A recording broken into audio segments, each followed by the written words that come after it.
All right, welcome back to the People Business. So my guest today is Aaron Waters. Aaron is founder and CEO of OEM Interactive, a full-service digital marketing firm that specializes in working with companies that sell parts and accessories online.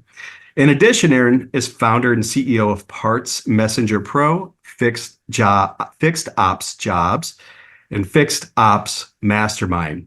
Aaron is also the host of the PitStop Podcast, and his company, OEM Interactive, was recently named Inc. Magazine 5000 on the list as one of the fastest growing companies in the United States in 2023. Aaron was also a Division I wrestler at American University. He's been a great friend and resource for me on my entrepreneurial journey, and I'm excited to have him here today. Aaron, welcome. Thanks, Frank. Pleasure to be here. Thank you for the kind words, and right back at you. You've been a great resource and mentor to me as well, and over the years. And man, when I say over the years, it's like we've known each other quite a long time, and going back to what, 9, 10, 11 years old, scrapping, out on the mats, against one another. So you've been a competitor, a friend, a resource, a mentor, all the above, man. So it's an honor to be here, man. It is. So like Aaron and I met, for our audience, Aaron and I met wrestling each other. He's a Pencil. So you grew up in Erie, Pennsylvania, right? Mm-hmm. Yeah.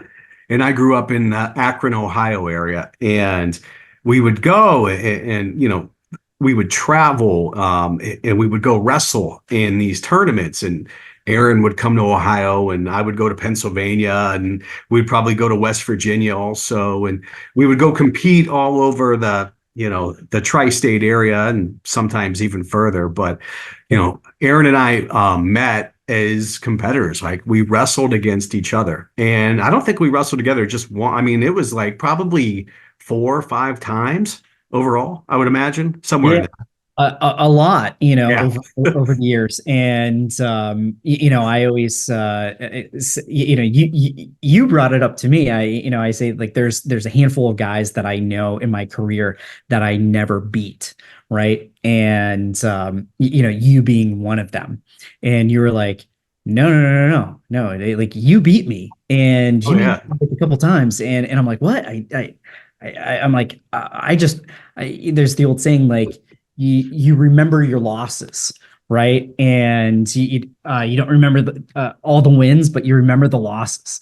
And I remember those losses, and those were tough, scrappy battles. And it'd be like you'd show up, and it was always in the mornings, and they're putting the brackets up after weigh-ins, and you go rushing over, and you're looking, and you're just like, oh man, Frank Favaro's here. Son of a gun. Like, it's going to be a tough day. And, it's like, okay, you guys are going to meet in the quarters, or, the semis, or the finals if you keep going, So, yeah, great memories. And, my pops just dropped off all the VHS tapes at the house recently, so I've gotta dig through those, and I know that there's a handful of matches there. So once I get those, I'll share those with you for sure. That'd be awesome. That'd be great. Yeah, because your dad always had. I remember your dad would coach you, but he would also have a camcorder, wouldn't he? Like Oh yeah. It's great. Cinematography, and the camera's always moving, and then he's yelling right into the camera. So I can only imagine what these videos are like. It'll bring back a lot of memories, and a little different than the days of today, where he's right. Yeah, like my wife today, with the phone, and it's like 1,000 times clearer. And our parents, they had to lug around that 15, 20-pound camera back in the day. Yeah, that's fun. So let's talk about wrestling for a moment, because I think Um, at least for me, like, interacting with you and collaborating and talking with you and and you're so driven, but like going back, what, because we're the right around the same age, I think. And what role did wrestling play in your business life, would you say? Like, how, if you would describe wrestling in one sentence, like wrestling did this for me, or wrestling helped me do this. I mean, what would that look like? What would that feel like? What would that sentence be? Yeah, that's a really good question, and I think uh, wrestling is given me so much, right? Mindset, Mhm. work ethic, pushing through pain, um, failure, I think is huge. Um, Losses, wins, all of those things, and discipline, um, dedication. Like it's tough to summarize in a sentence, and but I think you and I were talking about this a while ago. Just mindset, and in order to achieve your goals, and in order to put in that hard work, and put start to put in the time and the effort, and to create that discipline, you have to start with the mindset that you're going to do this, right? And I'm going to do this. I'm going to take that first step. And I think wrestling really gave me a mental toughness, and creating that mindset that I'm going to do this. I know that it's not going to be easy, but we're going to keep taking steps forward. Sometimes we're going to take a step back, maybe two steps back, but we're going to learn from that, and move on and grow. And I think that has been such a key factor in my personal growth. Being a father, being a husband, um, being uh, being a teammate in our company, right? Like, um, knowing just how to work better with my colleagues, and what drives them, and how to raise them up, uh, Mhm. but and working together, so um it's just that mindset, and it's like I'm so driven, and I know that I've gone through so much hard work, and pain, and sweat, and the blood, sweat, and tears, right, over the years.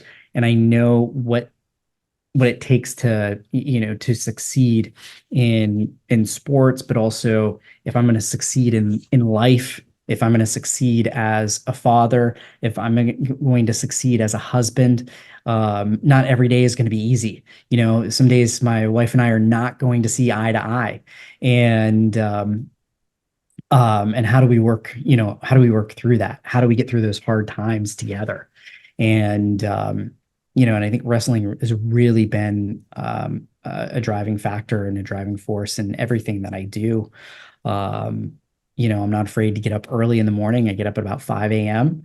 I start my day with a cup of coffee and some reflection, and going through emails and planning my day, and then I get a good workout in, get into the office early, start, doing my thing. And then at the end of the day, I come home, spend, good quality family time, and then put the kids to bed, start doing more work. And I'm not afraid to stay up till 2, 3 o'clock in the morning and do it all over again, right? If need be. So, yeah, uh, it's just an amazing sport, an amazing, it takes you on an amazing journey.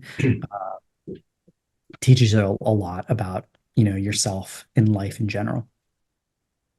You talked about pain and failure. And in my life, I've come to realize over time that it's the pain and it's the failure that has propelled me to grow. Like, Mhm. like you have to fail and you have to have pain, you have to bleed, right? And you have to kind of get knocked down and learn how to figure that out. What are your thoughts on that? Like, because I don't think in the world today that people fail enough. Like failure is a good, like I look back and like not, and I talk about this in my, not being a state champion, in the state of Ohio, even though I was supposed to be.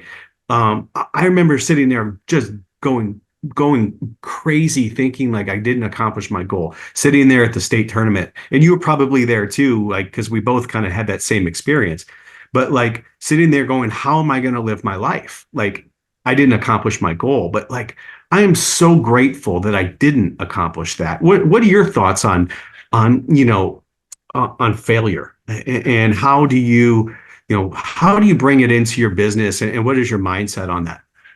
Yeah, so I think it's something that needs to be taught at a very early age, like understanding that failing is okay. And frankly, failing is good. And you're going to learn from those losses and not being afraid to take that first step.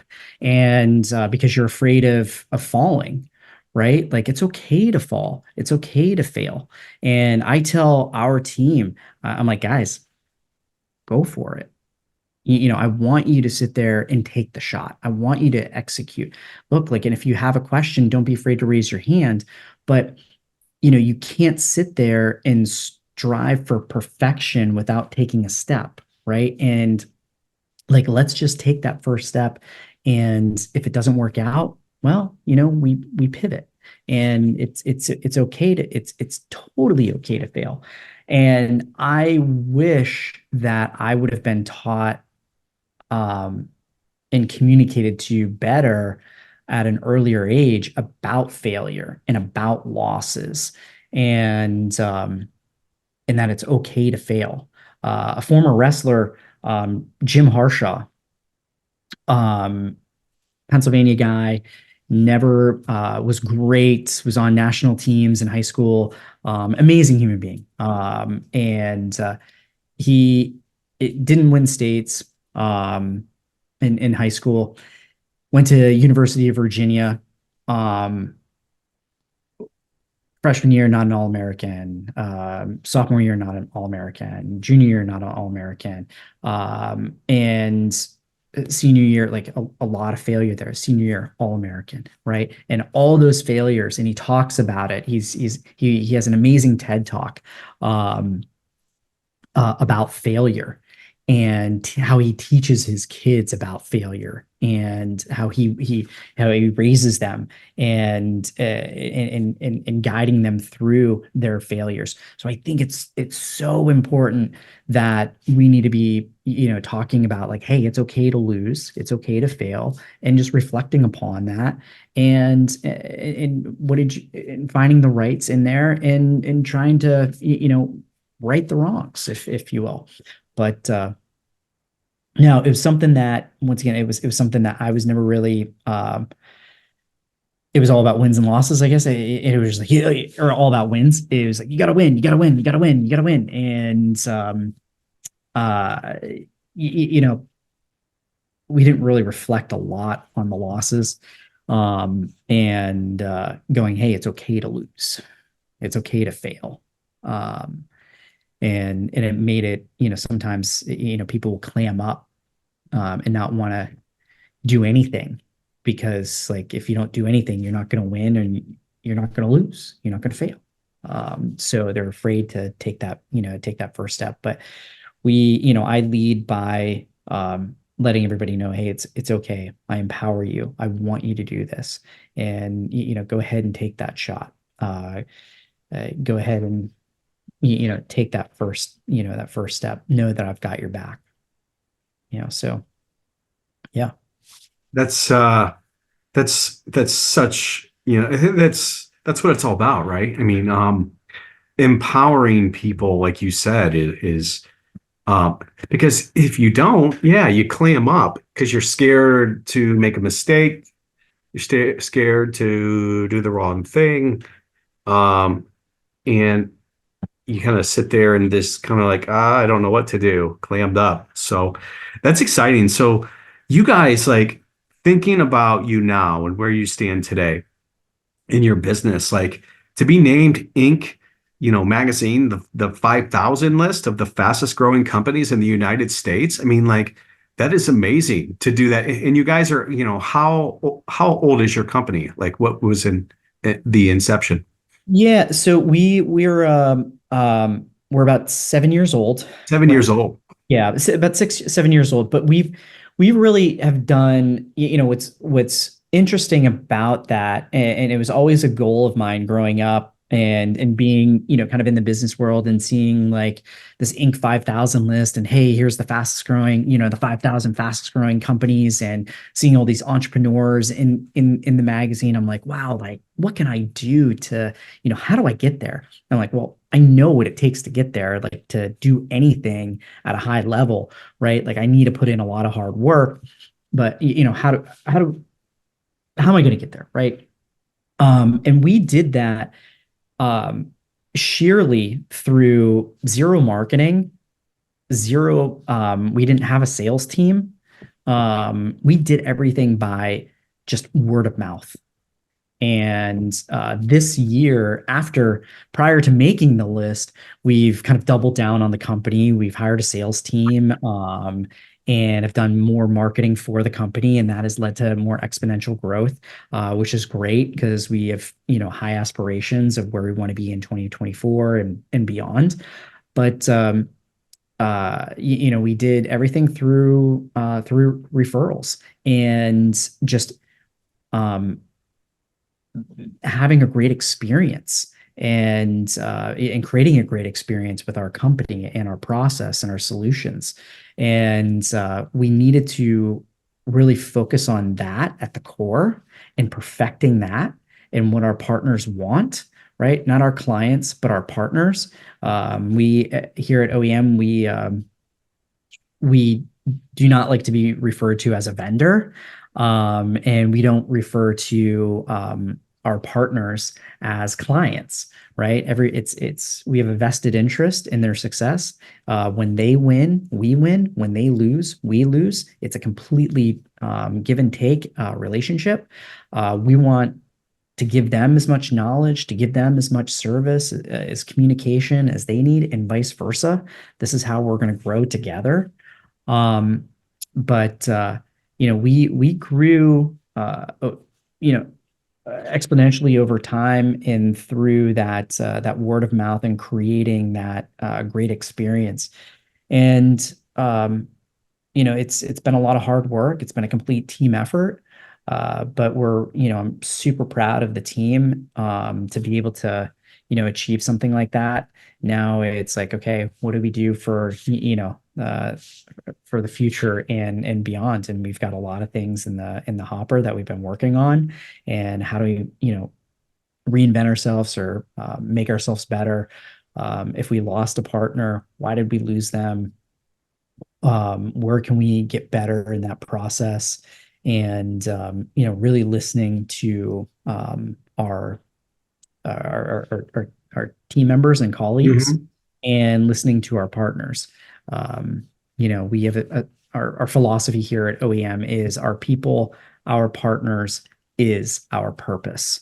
And Mm. we have spent a lot of time um, creating a great environment at OEM, and listening to my fellow colleagues, and saying to them, hey, you need to tell me what I need to hear, not what I want to like, not what I want to hear, right? Like, you don't stroke my ego here. Tell me what I need to hear, and so that I can, so that we can all make this a better place. Uh, Right. Right. and That's exciting. I mean, like, you said a lot right there, and I'm just like, oh my gosh, like, so first off, you don't, so there's no such, it's not, hey, this is my customer, this is my client, this is my partner, right? That's how you refer Mhm. to your, those are your partners. Does everyone in your organization know not to use the word clients and customers? Yeah, yes. And we, for the first couple of years, we had it was for probably like the first 2 years, it was, our account management team. And then it was like our customer success team. And it was, we were, when we were talking to our partners, uh, we were just always referring to like, this is a partnership, this is a relationship, and we're not making any money here if you're not making any money, Right. and we're not growing if you're not growing, and this is really a true, we have skin in the game here. We have a true vested partnership and relationship here, and the term customer and the term client is completely gone. And our customer success team is our partner development team. Love that. And so we have a VP of partner development. We have senior partner development managers. We have partner development directors and partner development managers and so on. So it's all underneath that umbrella. And it just the philosophy, and it's creating, once again, it's creating that mindset, like going right into it. You're going to work with the partner development team, and we're going to partner up with you, and we're going to work with you, and we're going to go through all the pain that you're going through.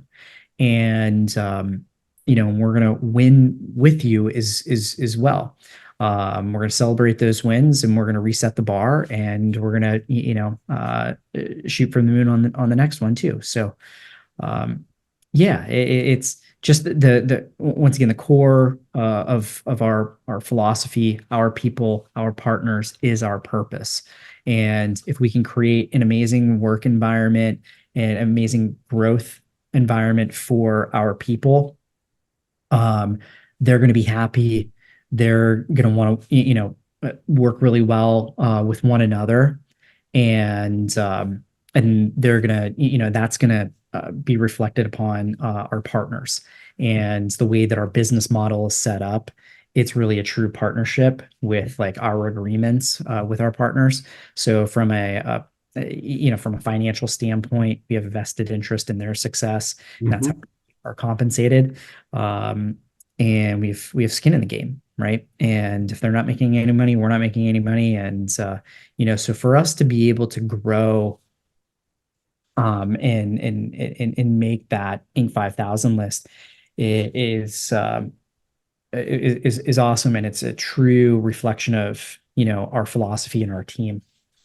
That's And super. That's so exciting. I mean, but like that's a paradigm shift to think different. Like, there's people probably saying that's just semantics, right? But no, it's not. It's no. getting people to think differently. Like when you and I'm a partner, I feel like I'm on the team. I'm part of something bigger, right? And that's our people, you know, our partners is our purpose. That's powerful because it shows that we're connected more outside of transactions, right? Mhm. Yeah, Frank, I mean, we'll have partners that, here's a prime example. We've had a very large dealership group out of Ohio, and the owner operator, calls us up, and he's like, "Hey, I've got to cancel. I've got, I'm not making any money here," and I'm like, "I know, like it's tough for us, like, before you cancel, let me just have the team regroup, go through some things." And I'm like, "Can we have access to a couple pieces of information here?" And he's like, "Sure, absolutely." And I go, "I just want an extra, just want to look at a couple, different things." So we start going through a bunch of his orders, and this is all e-commerce. And we're going back, and we start seeing just some common denominators, right? We're seeing um, all these orders being canceled. by the same individual over and over and over again over a period of like months. And the items that were being canceled were actually in stock, and we could see that they were in stock at the dealership level, and we could see that they were in stock at these local warehouses that a lot of these guys ship from. And we took it back to about a 6-month period of time, and it equated to over $750,000 in orders that had been canceled that could have been fulfilled, Hmm. that these guys weren't this guy was canceling, and the owner operators didn't see. So we circled back, had a meeting the next day, said, hey, I got some good news and I got some bad news. What do you want first? Right. And he's like, well, give me the good news. I'm like, well, I think we found the issue. Okay, well, what's the bad news? Well, the bad news is we found out why you're losing money, why we've been losing money, right? And here's where it lies.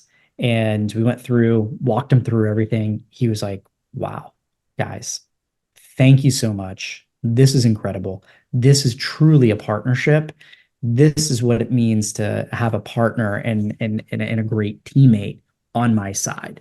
And you guys have done things that no other agency has done. You guys are looking at things at a completely different level. And he's like, guys, get back to work, keep doing your thing. And I was like, look, like, you lost $750,000 in sales. We lost part of that too. Like we were losing there too. And, we didn't have access to a lot of the data and the information that you did.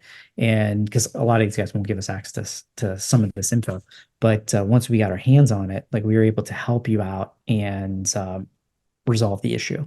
And that's a true partnership, right? So we don't want we want to be, once again, celebrating the wins, and we don't want anybody to lose, and so on. So yeah, it's an interesting dynamic, and but that is how our business works, and how our mindset is here at OEM Interactive. And I think if you're focusing on your people and investing in them, and investing in the right people, making sure that they have the tools that they need. If they say that they need a sledgehammer to build this house, here's the sledgehammer, do it, go after it, go. What else can I do to be there for you? I'm everybody's, I work for everybody in the company, not the other way around. It's constant. Like, my Friday afternoons are, hey, what more can I do to help serve you today, guys? Like, do you guys need anything over the weekend? Let me know. Boom. And I'm constantly just like there in their corner.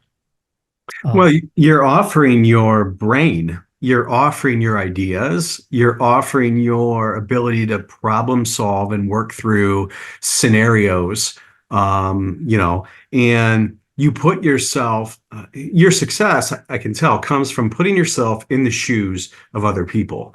So if I was, if it was my partner, and what could it be? Like, why would this be the case? So you take the time to put yourself in the shoes of others.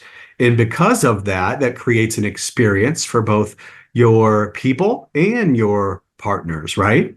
Because you take the time. Most of us don't take the time to put ourselves in the shoes of others. But when you do that, you can see the world through a different lens, right? Totally. And like, you have to take that step back. You have to each partner is different, each teammate is different, and you have to be a chameleon and know what motivates them, what their goals are. Some people are motivated by money. Some people are motivated by freedom. And what is it, right? And some people need a little bit more hand-holding, whether it's a partner or, and I don't say that like in a negative, context. It's just that they need a little bit more understanding and walking through everything. I use this kind of analogy, if you will, that if there's this foot, hand, fist. I said foot, and I threw my hand up, right? But foot, fist, hand methodology of management. Sometimes people need this is very old school thinking, like a foot in their butt to get motivated, and sometimes they need you to hold their hand, and then sometimes they give you the fist, and that's going, get out of my way, I've got it, right? But we all go through this cycle, right? We're human, and sometimes we need somebody to motivate us and give us a good kick in the butt. And because you don't know what life is throwing at you, and you might be down on yourself, or just not feeling great, so you just need a good foot up your butt. And then sometimes you're just like, get away from me, or can you walk me through this, because I'm having a little bit of problem here. So something we kind of affectionately joke about internally from time to time, and but we all go through it, myself included. And just understanding that and being a chameleon to with our partners and our people. I love that. Foot, fist, hand. I wrote it down. So sometimes we need the foot, sometimes we need the fist, meaning like fist meaning stay away, I got this, I'm on this. And sometimes we need a hand, meaning like we need some help, right? Need some support. Yeah. I love that. And Yeah. as a good leader, you have to just recognize that, like, hey, now's not the time. Like, he or she's got it, and like, if I go over there, they're gonna, give me the fist and just like, get away from me. And but then sometimes, just seeing, like, as like a wrestling coach, you see somebody, struggling with hand position or head position, and you walk over and you're just like, hey, head drive, like, hand needs to be here. And then you just, walk away. And then there's the kids that are, goofing around and, not drilling properly. And like, you need to give them a foot in the butt to, like, hey, focus. Like, let's, the time we can have fun and we can play games. That's great. Now's not the time. We've got to focus here, right? So yeah, I mean, just being a chameleon and understanding when it's the right time to apply each one of those things. And that comes with experience also, right? Yeah, absolutely. So we're having a lot of fun, and I love our team. I love them, dearly, each and every one of them. And we have a very unique and dynamic group. And when we bring somebody on board, it's very intentional. We want to make sure that it's the right fit for them. And the company is going to be good for them, and they're going to be good for the company, and all the people that they're going to be interacting and working with. It's very, very intentional, what we do and how we do it. Well, it has to be. I mean, like, John DeJulius like put this in my mind because he said it 1,000 times, and he said, protect your culture as, with a 30-foot wall, with barbed wire at the top, meaning you have to be very intentional with the people you bring into your organization, because if you don't, they can absolutely destroy a culture, especially when you have a small business, a smaller team, right? Because it's less people. So it's so important to make sure that you know, attitude is the right attitude, right? And culture fit, all those characteristics that you're looking for. We see, in our industries, and I think our industry, I mean, your partners also, like sometimes they'll hire anyone with a pulse just to fill the role, right? Not really thinking, what's this going to do 6 months down the road, a year down the road? Is this person going to work well with us overall? So, it's really exciting. So you've built this entire business strictly off referrals, which means it's world-class CX, customer experience. I know you don't use customer, but the CX portion of it, because that's you can never have a referral unless you have a great experience. It Yeah. doesn't, there's no such thing as a referral unless it was an experience that warrants it, right? Mhm. Yeah, it's always been about the process and the experience, right? Like, what is our process? What can we do? Like, are we listening to to our partners? What do they need? And asking them all the right questions right out of the gate so that the expectations are met, and we understand that this individual needs a little bit, they need to be communicated to once a week. This individual needs to be communicated to once a month. We have partners that, I mean, we're trying to communicate to them all the time, and they're just like, hey, business is good. Leave me alone. I don't want to be bothered. I'll contact you when there's an issue. And that's good. But sometimes we're just like, hey, we could be doing so much more if we just communicated. So but it's really about that process and listening and taking what they're telling us and building upon that. And when we bring on a new partner, we actually lay out the first 6 months of all communication touch points uh, Hmm. by like the precise date. And so we'll come in and say, okay, you're going to get a scheduled email with all these types of communication on this date.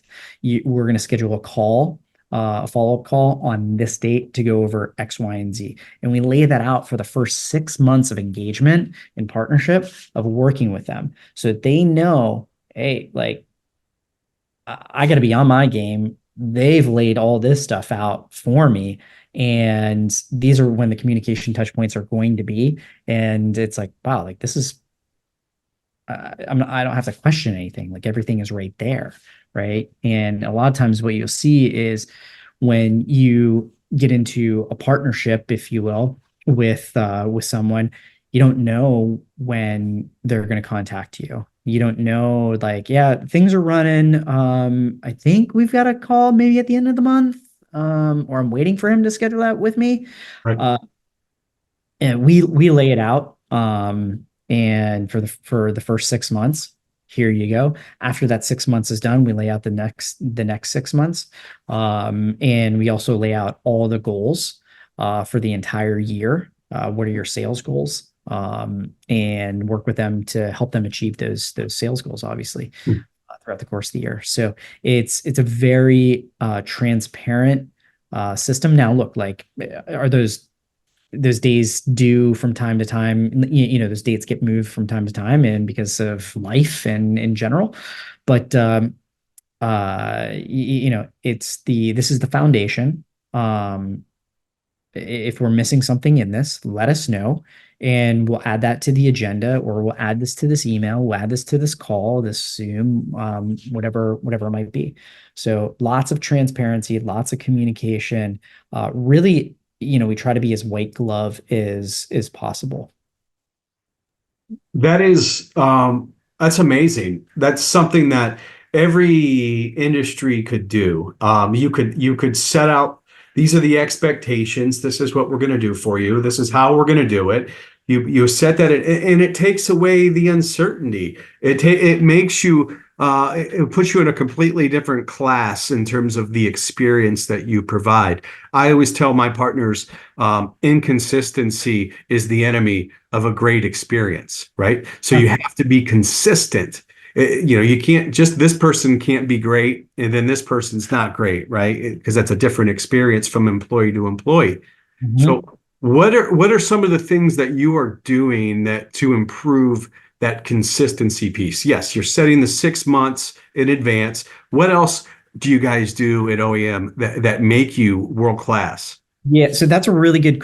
You bring up a really good point, Frank, in talking about it. The consistency between employee to employee to employee, right? So like that's key. So creating those standard operating procedures and of how we're going to communicate, what the structure of that email or the structure of that call is going to be, making sure that all presentations are the same in length or the same communication, the same fonts. Like, I know that sounds like minuscule when you look at like maybe like the same font, but like if XYZ, X employee is doing it like this and the other employee is doing it like, there's no synergy and it ruins the brand, right? It ruins the experience. And it would be like going to a restaurant and bartender A is making a margarita like this, and bartender B is making it with orange juice in it or something Right. and make it a little different. And that's not the same experience. And that's the bartender A experience versus the bartender B experience when it should be the restaurant experience. Right. So we've put a lot of those standard operating procedures in place, and we're still continuing to put more in place. It's something we talk about all the time. And I want to make sure that, uh, Paul is communicating the same way as Ashley is communicating, and vice versa. So all of those things are in place. We also have what we call, from a management side of things, it's in it. It's a very simplistic approach, but I don't think a lot of people, do it this way. Just prioritizing, what you need to get done. And what I mean by that is like we have this philosophy called like, give me your five. And so that from a management standpoint, any manager in the company can go to any team member, managers included, myself included, and we can go, hey, Aaron, what's your five for today? And those are your top five priorities that you're working on throughout the course of the day. And we have a project management system that, excuse me, everybody can go into, and the managers can look at everybody's board or their workspace and see what their five is. So if I'm going into a meeting with someone, I'll look at their board in preparation and advance for that, and I'll see what their five is, and I'll do a little prep work, and I go, you know what, I can answer that and do that for them right now, or they've got that prioritized as a high priority. They could probably move that down the scale, move this up, and these two, that time will free up these two or three things. They can knock those out and then move back on to that other piece. So it's give me your five, and it works. It's been working really well. Everybody is just like laser focused, and they know what they're supposed to be, focusing on, working on, and they're being methodical and very intentional about their days and about their weeks. Wow. And they're really doing a lot from a planning perspective. So it's helped me out a ton, from just being able to help them, right? Because my job, once again, like my job is to be there to serve my colleagues, my teammates, and I can't serve them, I can't help them if I don't know what's pressing for them. And so I'll be able to go in there and I'm like, got this for you, got this for you. Why don't you think about moving in this direction, or think about it this way, or reach out to this person? I've already made this call. So you're good there. And then there's like, oh shit, like that was awesome. Thank you. And vice versa. Like I've got, other teammates that, will have access to my board, and there's like, hey, Aaron, like I can take care of that for you if you want. And I'm like, really? Like, you'll free that up for me? Thanks, dude. Like, I really appreciate that. And so it's a really nice way of working together, focus, creating intention, and creating that purpose for your day, which leads to the overall purpose of the company, right? And what we're trying to do and achieve. Wow. So, That is so, I mean, yeah, again, there is there's a nugget right there of how could you improve, consistency? How could you solve more problems in your business on a daily basis? How to get more aligned with your team, right? Nobody's keeping score in your organization, right? Everybody's just how can we move the ball forward in deliver for our partners and in each other, right? And mhm. you've created this culture of, and not only that, I think you're helping each other think um strategically, right? Yeah. Where it's because a lot of people, like I've noticed, engaging with a lot of businesses, and people prioritize what's important completely different. What I think is important, maybe they might put as number 10 on the list, where I might see it as number one on the list, right? Yep. Based off of when, the deadlines are and what's going on, so you're actually helping your team strategically think, and they're helping you also, right? Absolutely. And that's where the real growth comes, both from a Yeah.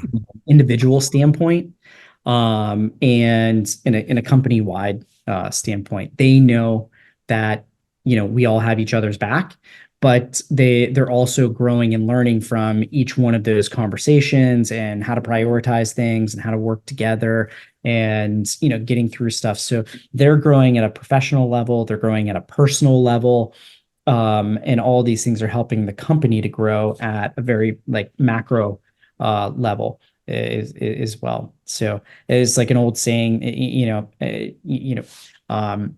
growth happens when dreams collide with execution.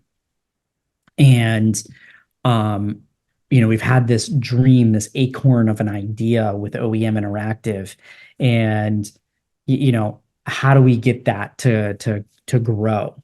And um, we get that through executing and nurturing one another. An acorn doesn't become a mighty oak without nurturing and giving it water and feeding it. And that's what we need to do as leaders.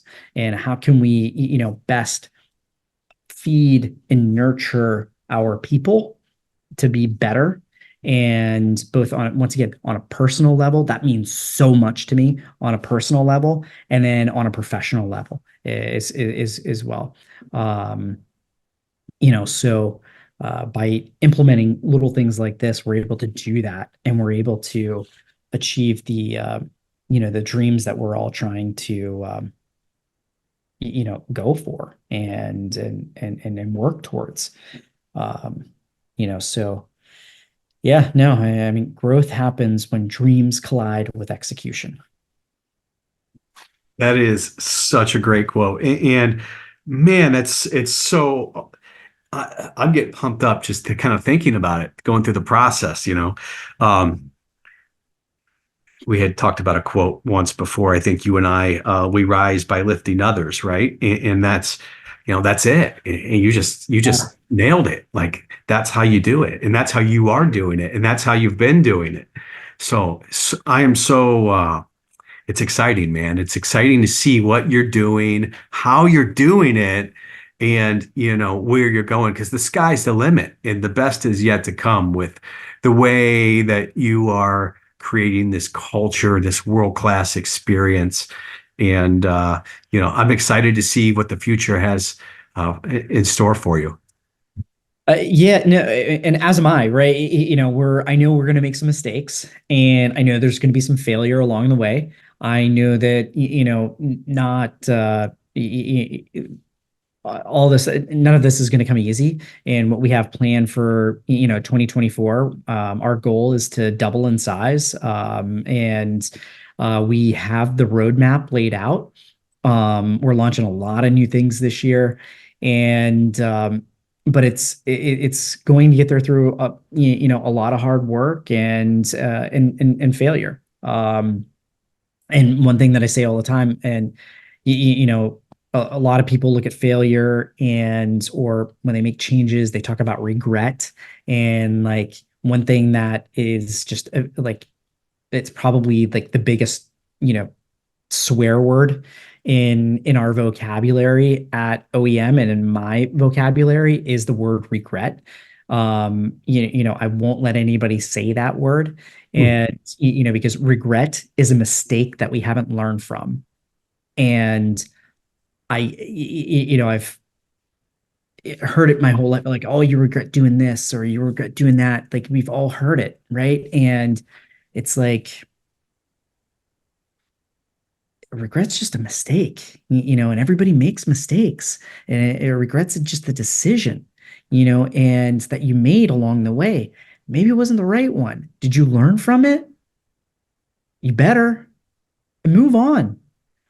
So if I have a regret, that means I never learned from it, right? If I'm still regretting something, Yeah. meaning I've never learned still to this date, right? Yeah, so like people say like, oh, I regret doing that. Well, Yeah, why? What did you learn from that? right. What's the takeaway? Like, don't regret. And there's a lot of people out there that harbor that, and it sticks with them for years, Their and life, their they're whole right, life. and they don't let it go. And it's like, just you got to let it go. And like you haven't learned from it, so you haven't moved on. And you know, look, like my wife and I have different disagreements all the time. It's human nature, right?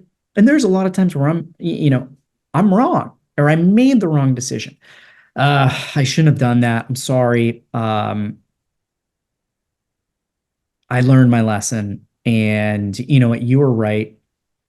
And my wife loves hearing that, right? But like you were right. I shouldn't have done this because of X, Y, and Z. I shouldn't have said that. And I will know better to not make that mistake again. Like you don't have to keep replaying it over and over and over in your head year after year. And it's just a regret is a mistake that you haven't learned from. Learn from it. And sometimes it takes longer to learn from those decisions. It takes longer to learn from those mistakes. Get it, right? Um, just like failures. Sometimes it takes longer to learn from those failures than others. But work through those things, learn from them, understand that you're working through those and learning, trying to learn from those mistakes so that you don't continue to make those mistakes. So yeah, I'll say it again. Regret is a mistake that you haven't learned from. I can't stress that enough. And I believe that in my, in every fiber of my being. And I'm 46 years old. I don't regret anything that I've done. I have made poor decisions along the way. I've made bad decisions. I've made good decisions. Um, I've learned from all of those things. And I hate to sit here and see people that talk about regret and and waste time on that. Hmm. And don't waste time on it. Learn from it and move on. And because time is limited, and we only have so much, and we don't know how much we have. Right. So yeah, so why waste it on regret? Wow.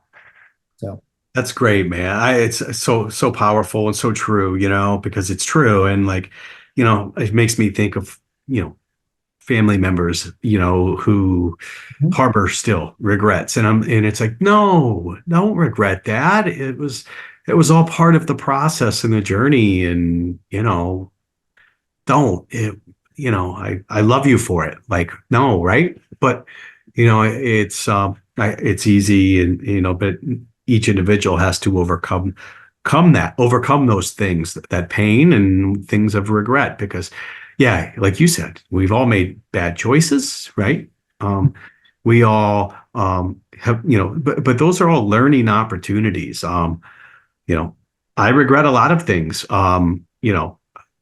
but I'm not going to make that same mistake again, because I've learned, right? Yeah. And that's what it's about. So, man, you've dropped a lot of good stuff today, man. I really appreciate you coming on. I've Yeah, got my pleasure. Yeah. one more question for you. Hmm. So you said you're 46, right? I Yeah, am. Threw that yeah, out there. yeah. Same here. But one day, I don't know, you stop working, you sell your business, you turn it over to your family, whatever happens, right? Who knows? But when it's all said and done, how do you want people to describe doing business with Aaron Waters? I want them to feel, um, I think it's in two categories, right? I think there's once again, it gets back to our core philosophy, our people, our partners is our purpose. And, um, and that can transfer over to any company, right? Any company name, like, um, our and I'll start with our partners. I want them to feel like this was, they are so, OEM or Aaron Waters is, super genuine. Um, you know, when it was a great experience when he shared in the losses, he shared in the wins. Um, just genuine, honest. Um, a really good human being, and he yeah and for our people, which is the core of everything that we do, and what makes up the ability to service our partners, that is, and no disrespect to any of our partners, that is the most important piece for me. um I want them to know, or I would love to be remembered that, he was always there. He was, the best teammate, um, super caring, genuine.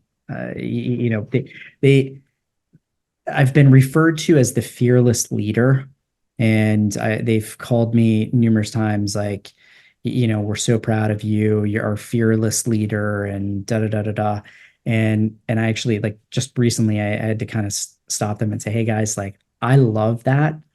However, I am far from fearless in terms of, like, I am so scared, and fear is what fuels me. And I need you all to know that.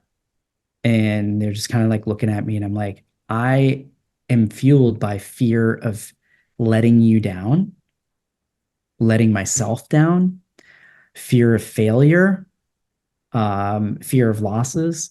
And I I don't want to let any one of you down. Um, and so I'm so afraid to do that. And I'm driven by this fire that you guys don't, I don't think you understand, like, you know how it burns inside of me, of being there for all of you, and the care that I have and the love that I have for each and every one of you. And the fear of just letting any of you down is what fuels me each and every day. um and and I had to put it out there to everybody, and I think they were grateful for, for me saying that. It's the truth. It's me being very human, and um at my most vulnerable, and I'm not afraid to be with my if we're all going to grow, I need to kind of let them know and see me and be vulnerable to and for my team, and let them know like, hey, it's just not a facade. Like Right.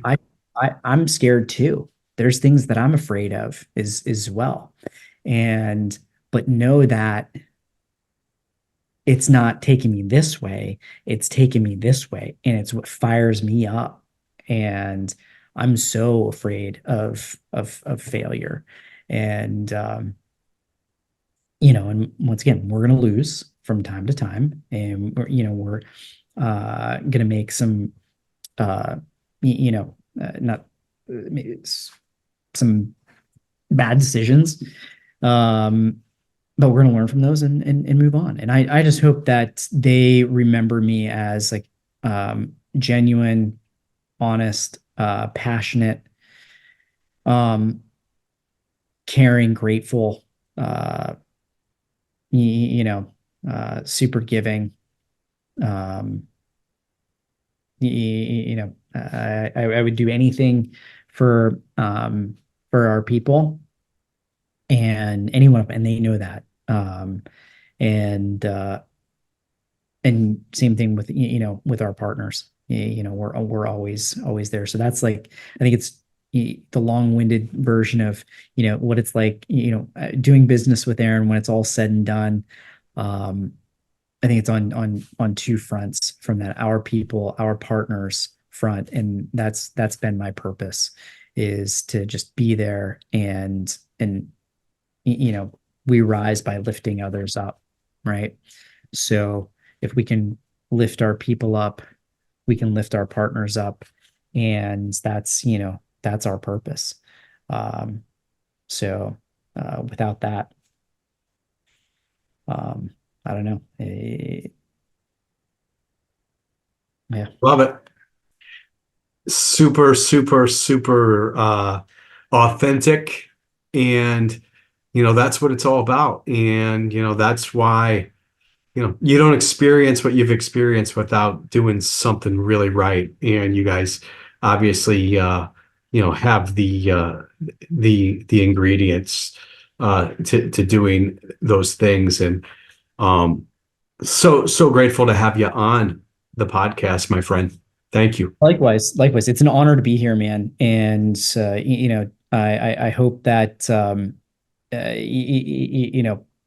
we can do this again. But I hope that everybody understands like it's amazing.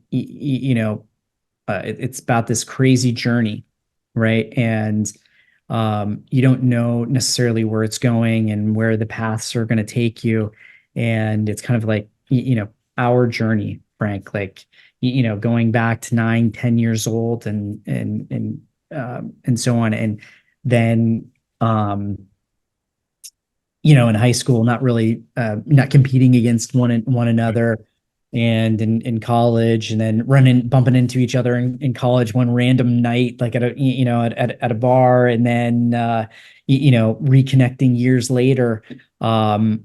It's amazing the journey that people have and people can share. And I'm so grateful to be on this journey with you, my friend. You're an amazing person, an amazing mentor, an amazing resource, an amazing leader. So I'm just humbled to be a part of this. And I hope that everybody can